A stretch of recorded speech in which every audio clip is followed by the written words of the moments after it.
1시부터는 저희가 총 연합 구역 예배를 드리고 각 구역마다 우리 찬송가 혹은 장기자랑을 저희 하도록 합니다. 또 우리 그동안 우리 같이 신앙생활을 이곳에 했던 우리 이영은 집사님 내외가 이번 주에 예배를 드리고 아마 이제 이사를 갑니다. 콩코드 쪽으로 이사를 가시는데 물론 계속해서 교회를 나오실 거지만 우리 이사가는 모든 과정 속에 여러분께서 기도해 주셔서 안전하게 평안하게 갈 수 있도록 기도해 주시기 바랍니다.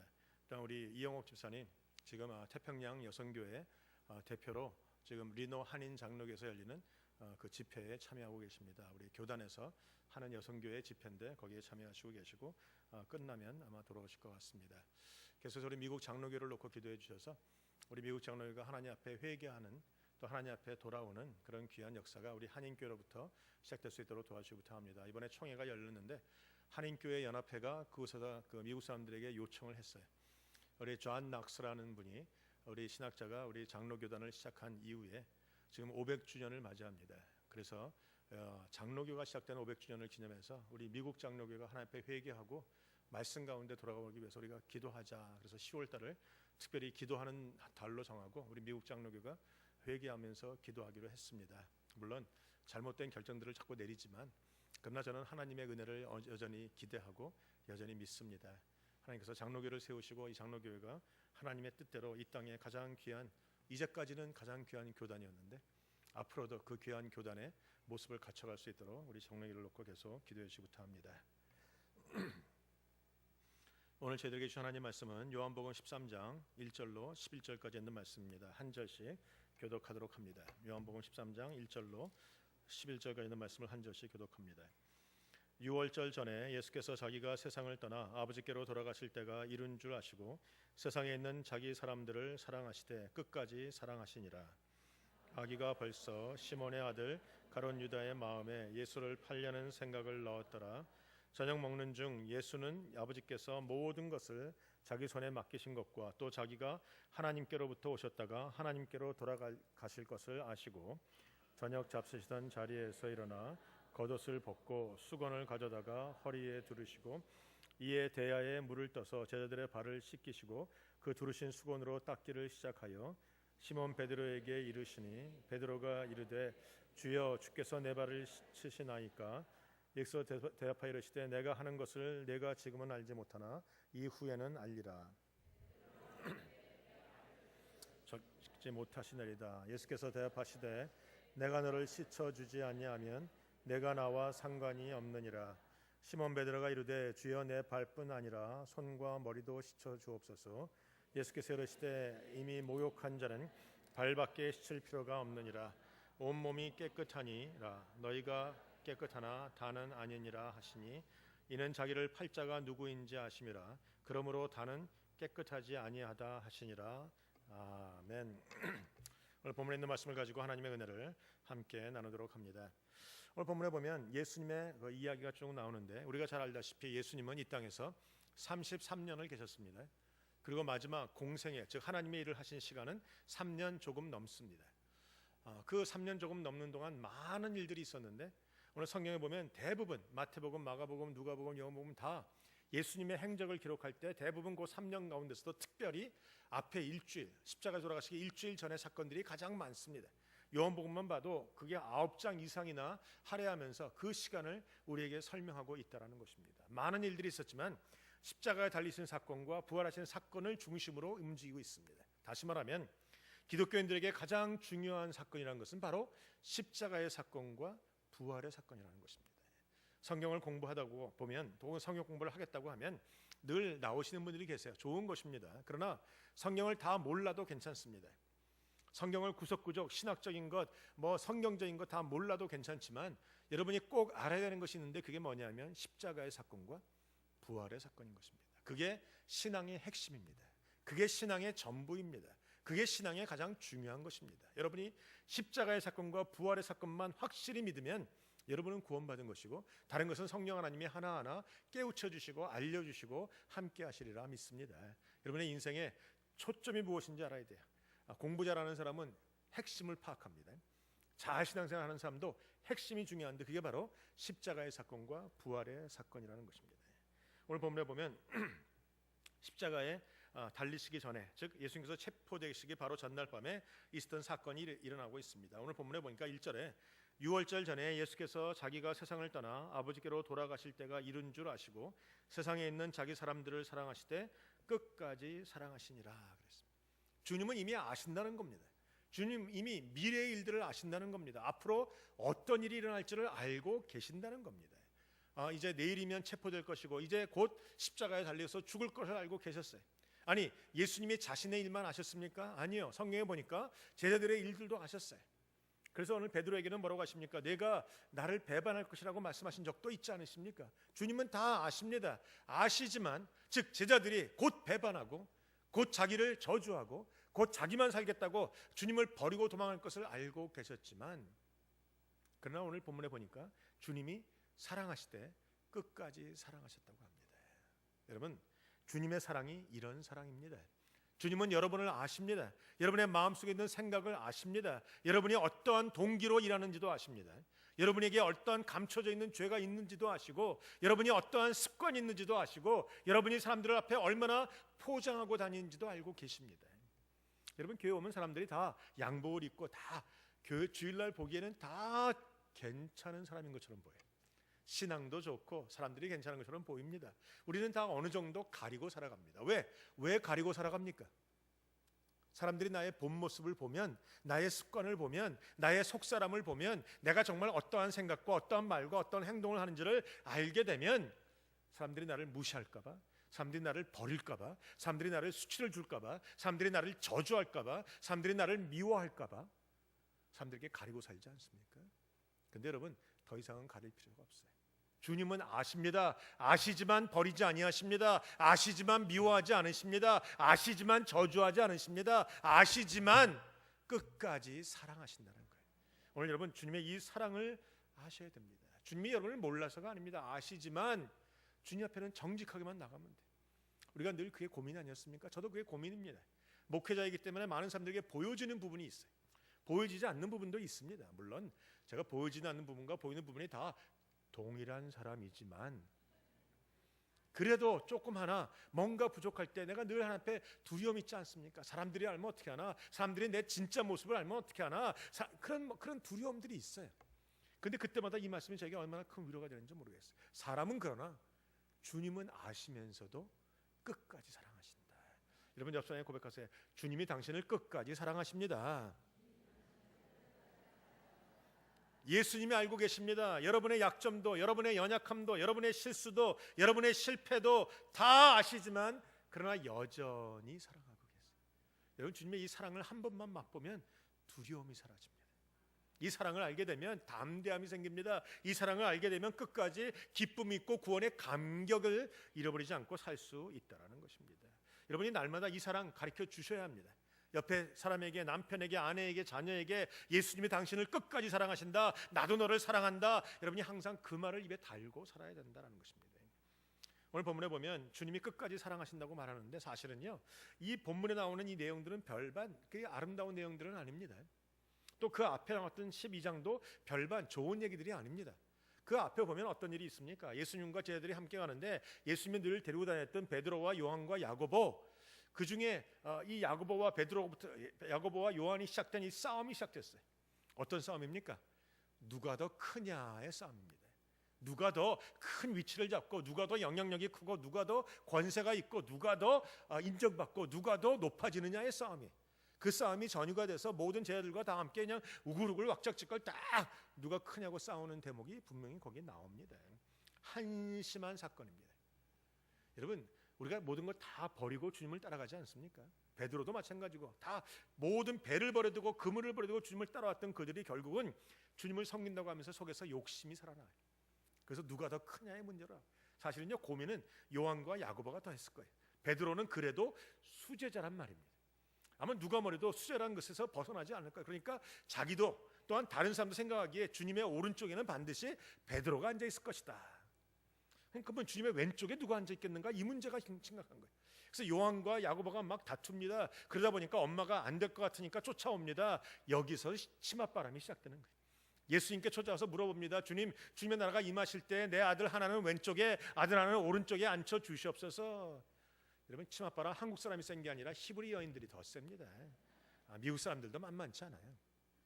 아무튼 그렇게 쭉 얘기했는데 듣다 보니까 그러면 나머지 9명의 제자는요. 생각해보니까 웃긴다는 말이죠. 지네끼리 치고받고 지네끼리 다 해요. 그러면 오른쪽 왼쪽을 지네가 앉으면 우리들은 그러니까 다 싸우게 되는 거야. 누가 높으냐로 싸우고 누가 크냐로 싸우고 다 싸우다가 입이 이만큼씩 나와서 지금 길을 가다가 오늘 본문에 나오는 대목까지로 넘어옵니다. 한심한 사건들 아닙니까? 그리고 이제 한 집에 들어갑니다. 집에 들어갈 때 그 당시 문화는요, 이 샌들을 신고 다니고 사막을 걸어 다니니까 항상 발이 더러워져. 그러니까 어느 집에 들어갈 때는 항상 먼저 발부터 씻습니다. 그리고 들어가서 밥을 먹을 때 손과 발을 다 씻고, 그리고 테이블에 앉아서 지금처럼 의자 위에 앉아서 포크와 나이프를 쓰는 것이 아니라 대충 누워서 비스듬히 기대고 앉아서 땅바닥에 대충 엎드려서 그리고 빵을 띄고 뭐 잔을 마시고 이런 그런 게 문화예요. 그러다 보니까 발을 씻어야 돼요. 왜냐하면 여러분 사람들이 쭉 앉아서 이렇게 길게 대충 누워가지고 음식을 먹으면 옆 사람 옆에 내 발이 가게 돼 있어요. 그러면 그 발냄새가 나기 때문에 늘 씻어주는 게 마른 일이에요. 근데 오늘 본문에 보니까 제 아들이 누가 크냐로 입이 만큼 나와서 싸우다가 발도 씻어주지 않은 채 몽땅 다 들어가서 그냥 음식을 먹고 있습니다. 기분들이 나쁘다는 거죠. 마음이 상했다는 거예요. 여러분 생각해 보세요. 그 맛있는 음식을 먹으면서 옆 사람의 발냄새가 풀풀 나는데도 모른 척하면서 먹고 있는 것이에요. 왜 그런지 아십니까? 보통은 그 당시의 문화는 어떤 사람들이 집에 들어가면 발을 씻어주는데 종이 씻어주게 돼 있어요. 종이 손님이 오면 그 발을 씻어주고 주인이 오면 발을 씻어주고 가장 낮은 사람이 씻어줍니다. 그리고 만약에 그 집에 종이 없다면 그 집에서 들어가는 사람 중에서 가장 낮은 사람이 윗사람의 발을 씻어주는 게 그들의 문화예요. 근데 지금 그 집에 들어가기 바로 직전까지 뭘 했습니까? 누가 크냐로 싸웠다는 말이에요. 누가 크냐, 누가 높으냐, 누가 인정받느냐, 누가 주님의 오른쪽에 앉을 것이냐로 그들이 막 다투고 내가 낫다, 네가 낫다, 내가 그래도 낫지. 그리고 싸우다가 집에 들어가고 나니까 기분이 상하니까 아무도 발을 안 씻어줬어요. 13명이 앉아있는데 발냄새 풀풀 풍기면서 그냥 입 다물고 음식만 먹고 있는 모습을 한번 상상해 보세요. 얼마나 웃깁니까? 얼마나 웃깁니까? 여러분 누군가 먼저 일어나서 발을 씻어주는 사람이 제일 낮은 사람이에요. 그걸 스스로 인정하는 거기 때문에 아무도 안 하고 있다는 것이죠. 우리가 여기서 깨달아야 할 것이 있습니다. 우리는 늘 주님을 섬긴다고 하면서 높아지기를 원합니다. 높아지기를 원합니다. 교회도 가보면 그런 게 있어요. 주님의 일을 하는데 우리가 좀 인정하지 않으면 삐지는 경우가 있습니다. 마음에 상처받는 경우가 있습니다. 사람들이 좀 무시하면, 사람들이 좀 알아주지 않으면 마음에 상하는 경우들이 있어요. 이거 다 인간적이기 때문에 그런 이해는 됩니다. 그러나 그런 마음에서 빨리 벗어나지 않으면 생기는 결과가 뭔지 아세요? 여러분 이들이 3년 동안 주님을 따라다녔던 사람들입니다. 믿음이 있고 신앙이 있고 기적을 보았고 하나님에 대해서 분명히 알고 있는 사람들이지만 관계가 어그러지고 속에서 욕심이 생기고 서로 관계가 흐트러지고 나니까 주님을 섬기는 일에도 등한시하게 됩니다. 13명이 앉아 있습니다. 거기 누가 있습니까? 주님이 있습니다. 서로끼리의 관계가 불편한 것은 이해가 됩니다. 그러나 서로끼리의 관계가 불편하더라도 그들이 마땅히 해야 되는 게 뭡니까? 최소한 12명이 다 일어나서 주님, 내가 주님의 발은 씻어드리겠습니다 라고 해야 되는 건 아닙니까? 그러나 내 발도 안 씻고 내 발도 안 씻고 주님의 발도 씻어주지 않습니다. 교회도 그래요. 가만 보시면 교회를 열심히 하다가 관계 간의 문제가 생기면, 형제 간의 문제가 생기면, 어떤 지체 간의 문제가 생기면 나타나는 결과가 뭔가? 주님을 섬기는 일에 영향을 미칩니다. 그 사람이 꼴 보기 싫어서 그 사람하고 한 구역, 한 부서에 일을 안 하는 건 좋은데 그 결과가 뭐냐면 주님을 섬기는 일에 마이너스가 생긴다는 거죠. 그들은요 주님을 섬기겠다고 따라 나온 자들이지만 한 명도 주님의 발을 씻어주겠다고 일어나는 사람들이 없었습니다. 여러분 이것이 우리의 현 주소인 것입니다. 사랑하는 성도 여러분, 여러분은 교회 안에서 어떠한 관계를 갖고 계십니까? 관계가 괜찮으십니까? 형제와 집사와 장로와 권사와 목회자와 관계가 괜찮으십니까? 관계가 나빠졌다면 그 이유가 무엇입니까? 아마 10중 8구는 우리 가운데 있는 욕심이나 교만일 것 때문일 것입니다. 우리가 욕심과 교만이 있기 때문에 내가 인정받고 싶고 인정받지 못하는 것에서 나오는 그 불만이 생긴다는 거죠. 대부분, 아니 10중 8구가 아니라 100%, 120% 다 그렇습니다. 물론 잘못한 부분이 있겠지요. 물론 목회자가 잘못했겠지요. 물론 장로가 잘못했겠지요. 물론 그 사람이 잘못했겠지요. 그러나 그 사람이 잘못하고 부족할지라도 결국 시험에 들고 결국 관계가 무너지는 이유가 뭔가? 내 안에 있는 욕심, 내 안에 있는 교만함 때문이라는 것이죠. 오늘 베드로와 요한과 야곱 19명의 모든 나머지 모든 제자들 속엔 다 이 교만함과 이 욕심이 있었어요. 그렇기 때문에 문제가 어그러지고 관계가 깨어지고 결국은 주님을 섬기는 일도 멈추게 된다는 것입니다. 그러니까 여러분이 오늘 여러분의 마음을 한번 돌아보셔야 됩니다. 여러분이 교회 일을 안 하고 계시다면 이유가 무엇입니까? 주님이 싫어서는 아니시죠. 그러나 대부분의 이유는 그 사람이 꼴보기 싫어서입니다. 오늘 본문은 정확하게 우리에게 그 이유를 설명합니다. 내 안에 있는 교만과 욕심 때문에 주님을 섬기는 일을 멈췄다. 제가 이 말씀이 우리 가운데 너무나 많이 알려진 말씀이기 때문에 그저 주님이 발을 씻었다라는 생각만 하지 어떠한 사람도 주님의 발을 씻어주지 않았다는 사실을 기억하지 않아요. 아니 또한 그 일이 왜 무엇에서부터 시작됐는지를 우리가 생각해보지 않고 있다라는 것입니다. 오늘 이런 다툼 속에서 오늘 그 앞에 나오는 대목에 보면 이제 야고보가 한마디 하지 않습니까? 주님이 그들이 오른편과 왼편을 앉겠다고 했더니 주님이 한 말씀 하셨어요. 내가 마시는 이 잔을 마시는 자야 될 수 있다. 네가 이 잔을 마시겠느냐? 야고보는 아무 생각 없이 얘기합니다. 그 잔을 내가 마시겠습니다. 그저 아마 야고보는 포도주 정도로 생각했겠지만 사실은 십자가 지는 사건이었어요. 죽음의 사건입니다. 여러분 말 잘하셔야 됩니다. 야고보는 아무 뜻 없이 선포했겠지만 결국 역사를 보면 야고보가 가장 먼저 순교를 합니다. 우리가 말한 그대로 주님이 이루어 주신다라는 거예요. 그러니까 여러분이 남을 향해서 어떤 부정적인 말, 나쁜 말을 할 때 조심하셔야 됩니다. 하나님이 다 듣고 계세요. 그 사람은 안 듣지만 하나님은 듣고 계시고 하나님이 여러분에게 갚아주세요. 그러니까 우리가 늘 말은 조심하셔야 돼요. 아무튼 야고보가 얘기하고 결국 야고보가 먼저 순교하게 됩니다. 이런 그런 과정 속에서 그가 이제 들어가서 이제 어려움 상황 속에서 서로 아무도 발을 씻어주고 있지 않는 그런 상황이에요. 제가 그런 생각을 해봤어요. 내가 만약에 예수님이라면 내가 어떻게 했을까 그 상황 속에서. 예수님이라면 화가 났을 것 같아요. 아니 3년 동안이나 서로 사랑해라 서로 이걸 그렇게 많이 해줬는데 이것들이 지네끼리 치고받고 싸우다가 그 불똥이 예수님께까지 튀어서 예수님의 발도 안 씻어주고 있단 말이죠. 그런데 예수님은요 그 순간에 어떻게 하셨습니까? 성경에 보니까 그가 밥 먹던 자리에서 일어나십니다. 그리고 그가 허리를 동이십니다. 그리고 수건을 드시고 대야를 드십니다. 여러분 주님은 그들을 모아놓고 일장연설을 할 수 있었을 거예요. 정신 차려라 이 한심한 것들아. 그런 말씀을 충분히 할 수 있는 그분이지만 그렇게 말씀하지 않으셨어요.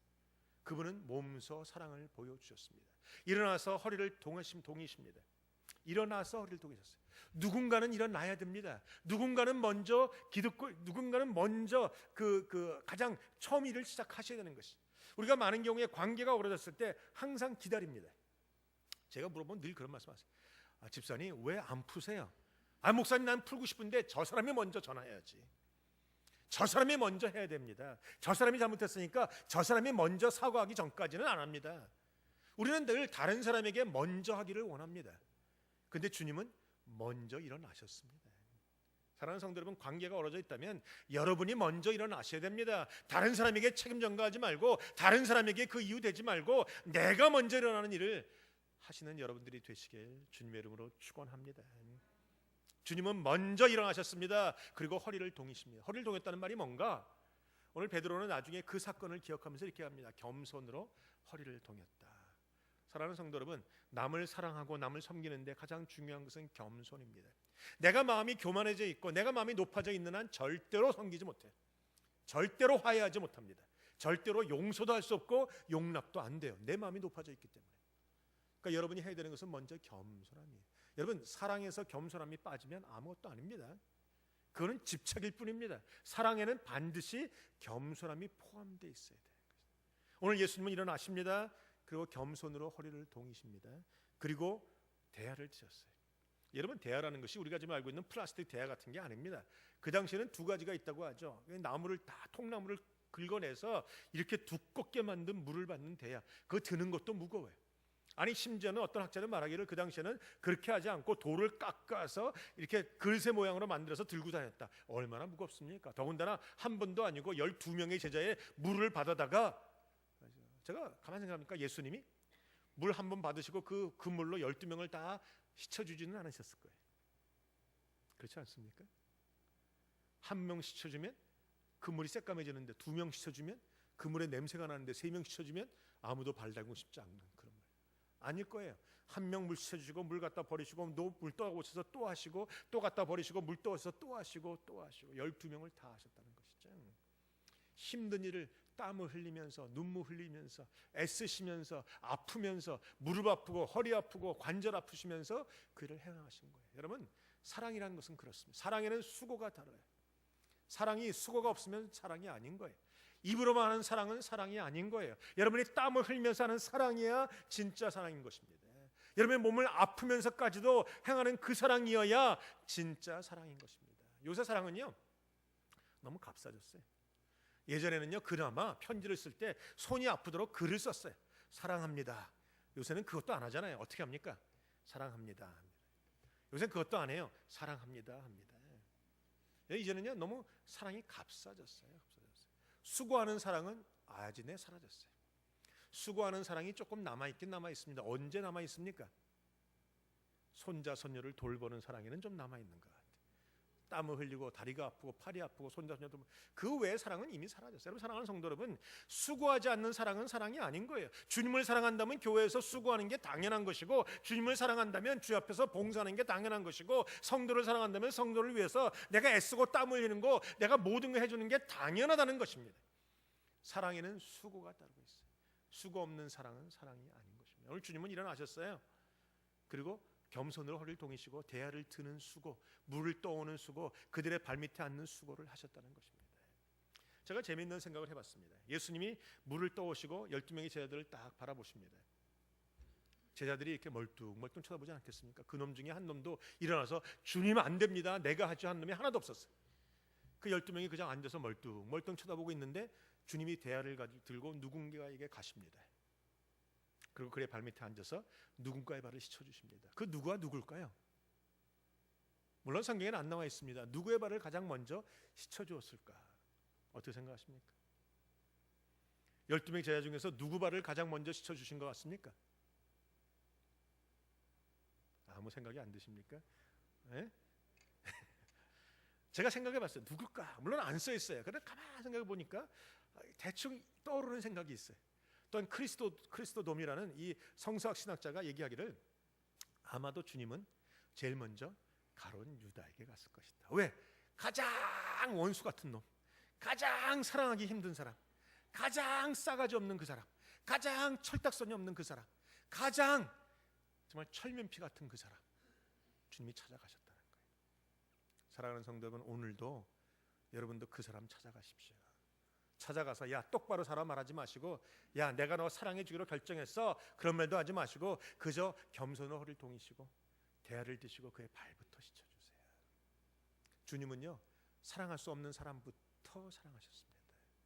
그 사랑을 우리가 배워야 됩니다. 그 사랑을 배워야 우리도 가치 없는 사람, 사랑할 수 없는 사람, 원수 같은 사람, 아니 왼수 같은 사람, 우리가 사랑할 수 있다는 것이죠. 여러분, 그렇다면 성도 간에 사랑하지 못할 사람 한 사람도 없습니다. 왜 사랑하지 못합니까? 내가 교만하기 때문에 못하는 거죠. 많은 사람이 얘기합니다. 주님, 목사님, 그래도 내가 하나님은 사랑합니다.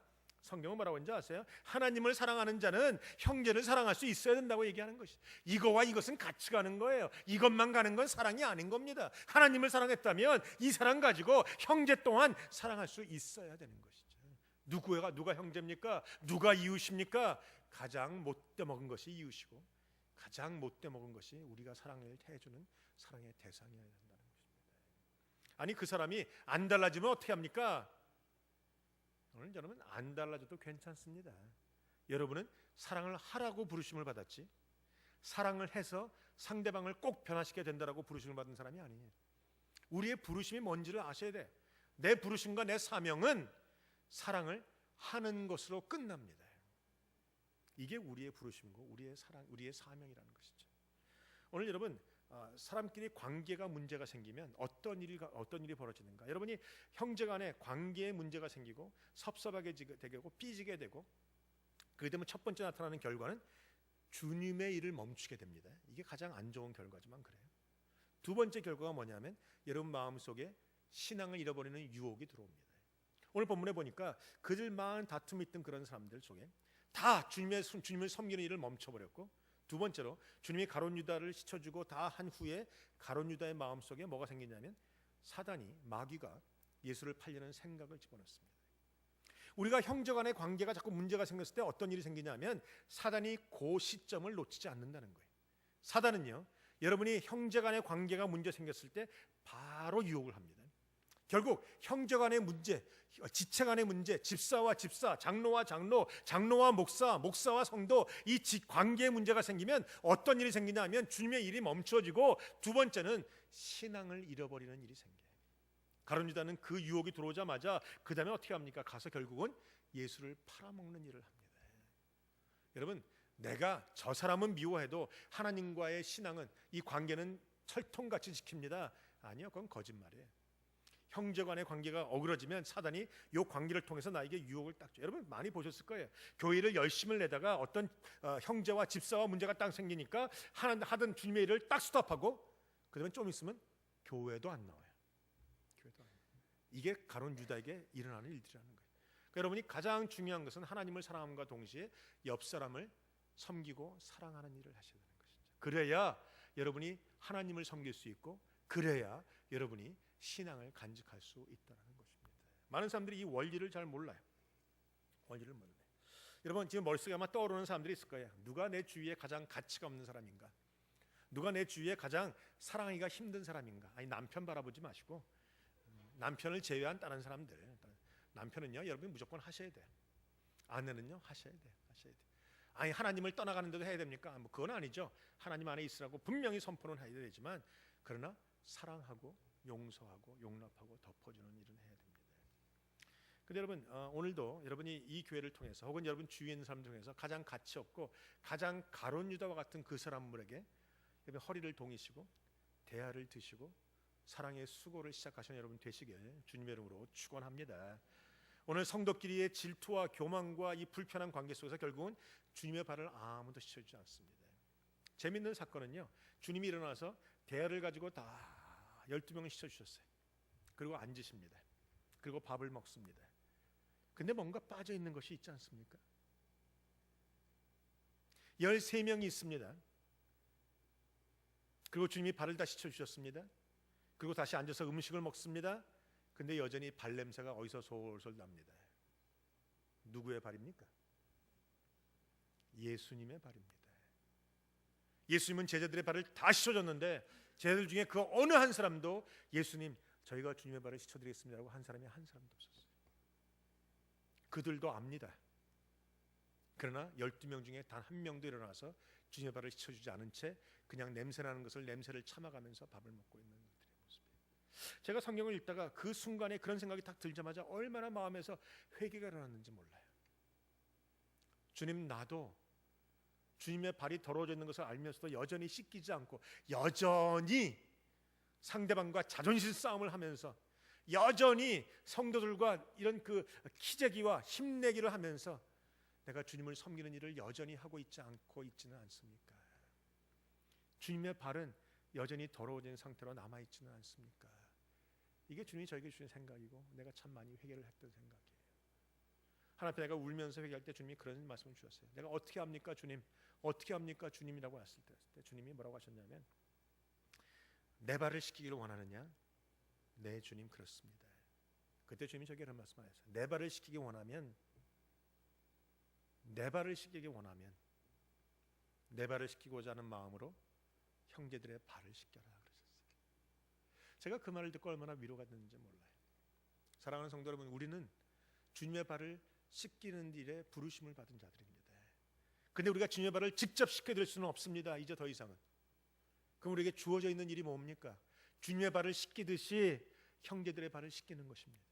주님의 발을 씻기듯이 주님을 섬기듯이 형제를 섬겨주는 일입니다. 주님을 사랑하듯이 형제를 사랑하는 일입니다. 주님께 대하듯이 형제를 존중하는 일입니다. 주님께 대하듯이 형제를 용서하는 것입니다. 주님께 대하듯이 형제를 용납하고 살아가는 것입니다. 여러분, 교회 안에 이런 일이 일어난다면 이 교회는 아름다운 교회, 하나님의 뜻을 이루는 교회가 될 수 있을 것이라는 것입니다. 많은 사람들이 주님은 사랑합니다. 그러나 주님을 사랑하는 사랑보다 더 큰 것이 그들 가운데 있는 자존심 아닙니까? 여러분 중에 아직도 자존심 싸움하고 있는 분이 계십니까? 여러분 중에 아직도 내가 저 집사와 저 장로와 저 권사와는 도무지 상종을 못한다고 하시는 분이 계십니까? 여러분이 그러고 있는 한 주님의 발은 여전히 냄새나고 여전히 더러운 상태로 남아있게 될 것입니다. 그러나 여러분이 그 형제를 사랑하고 그 형제를 섬기고 주님께 하듯이 하면서 하기 시작하면 주님의 발은 깨끗한 상태로 다시 씻음받은 상태로 우리 가운데 존재하고 있게 될 것이라는 것이죠. 주님은요, 우리에게 사랑을 보여주실 때 우리의 과거를 묻지 않으셨습니다. 주님은 쫓아가서 야 이것들아 라고 야단치신 것이 아닙니다. 요한복음 21장에 보면 심지어는 예수님을 저주하고 배반하고 그리고 도망갔던 베드로에게 찾아가셔서도 그에게 왜 그랬냐고, 어찌하면 그렇게 할 수 있냐고, 도대체 너는 무슨 생각으로 그렇게 했냐고 라고 묻지 않으셨어요. 주님 물어보신 것은 한 가지입니다. 내가 나를 사랑하느냐. 주님은 여러분의 과거의 실패를 바라보지 않으십니다. 여러분에 있는 속사람의 마음도 바라보지 않으십니다. 여러분의 실수도 바라보지 않으세요. 여러분이 얼마나 많이 넘어졌는지, 얼마나 크게 넘어졌는지, 얼마나 많은 죄가 있는지도 물어보지 않으시고, 주님의 관심은 과거의 실패가 아니라 지금 현재의 여러분의 사랑에 관심을 갖고 계십니다. 여러분 주님을 사랑하고 계십니까? 주님을 사랑하고 계십니까? 그러면 이제 형제들의 발을 씻어줘야 될 것입니다. 이제는 형제를 섬겨야 될 것입니다. 주님을 섬기듯이 이제는 형제들을 섬겨야 될 것입니다. 더 이상은 이유와 핑계가 필요 없습니다. 더 이상은 다른 사람들의 이야기가 필요 없습니다. 저 사람이 저렇게 했기에 그 사람이 한 일을 바라보면 그 사람은 가치가 없습니다 라는 말을 더 이상은 할 수 없다는 거예요. 왜? 가치가 없는 것으로 보면 나보다 더 가치 없는 사람은 없습니다.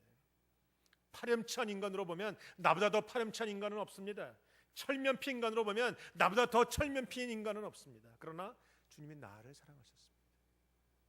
그러면 이제 우리도 주님께 하듯이 일어나서 겸손으로 허리를 동이고 수건을 들고 무거운 대야를 들면서 땀을 흘리며 가치 없는 자 밑에 엎드려서 그의 발을 씻어주는 저와 여러분들이 되시길 주님의 이름으로 축원드립니다. 사랑하는 성도 여러분, 우리가 주님은 이 일을 놓고 말씀하세요. 오늘 본문에 보니까 7절에 예수께서 대답하여 이르시되 내가 하는 일을 내가 지금은 알지 못하나 이후에는 알리라. 지금 베드로가 못한다고 막 난리를 치니까 오늘 말씀하시길 네가 지금은 모르지만 나중엔 알게 될 것이. 저는 이 말씀이 이번에 참 많은 위로가 됐어요. 저는 때로는요 성도님들이 하는 일들을 보면 좀 답답할 때가 때로는 있거든요. 저 사람이 왜 저렇게 할까? 저걸 좀 알지 못하는가? 근데 오늘 말씀해 보니까 그들이 지금은 알지 못하지만 나중은 알게 될 것이다. 그리고 주님이 나에게도 말씀하시는 너도 지금 모르는 거 있어. 그러나 시간이 지나가면 알게 될 것이야. 여러분 주님이 우리를 보실 때 미래적으로 보세요. 지금 여러분의 모습을 보는 것이 아니라 미래에 여러분이 달라질 모습을 바라보시면서 미래에 언젠가는 깨닫게 될 것이기 때문에, 언젠가는 이해하게 될 것이기 때문에, 언젠가는 알게 될 것이기 때문에, 언젠가는 돌아오게 될 것이기 때문에, 언젠가는 믿음을 갖게 될 것이기 때문에 그날을 바라보시면서 오늘 지금 주님이 우리의 발을 씻어 주신다라는 것입니다. 사랑하는 성도 여러분, 우리도 서로를 향해서 그렇게 바라보십시다. 지금 그 모습 바라보지 마시고 언젠가는 아름다워질 것이고, 언젠가는 귀하게 될 것이고, 언젠가는 사랑하게 될 것이고, 언젠가는 알게 될 것이다. 우리 서로를 향해서 이렇게 미래를 바라보시면요 사랑하지 못할 사람이 없어요. 사랑하지 못할 사람이 그래도 생긴다면 저처럼 하세요. 눈을 지그시 감고 사랑하세요. 그래도 안 된다면 저처럼 하세요. 이빨을 꽉 아물고 사랑하세요. 그러면 주님이 이가 펴지고 눈이 떠지고 꽉 담은 입술도 펴져서 기쁨으로 즐거움으로 사랑하게 되는 그런 날이 반드시 오게 되리라 믿습니다. 주님이 다시 오셔서 우리를 구원해 주시는 그날까지 우리는 오늘도 눈물로 씨앗을 뿌리십시다.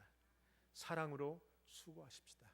수고가 없는 사랑은 사랑이 아니고, 겸손함이 없는 사랑 또한 사랑이 아니고, 믿어주지 않는 사랑 또한 사랑이 아닌 것입니다. 옆에 사람을 수고하고, 옆에 사람을 위해서 믿어주고, 옆에 사람을 위해서 기도하고 눈물로 겸손하게 사랑하시는 저와 여러분들이 되시길 주님의 이름으로 축원드립니다.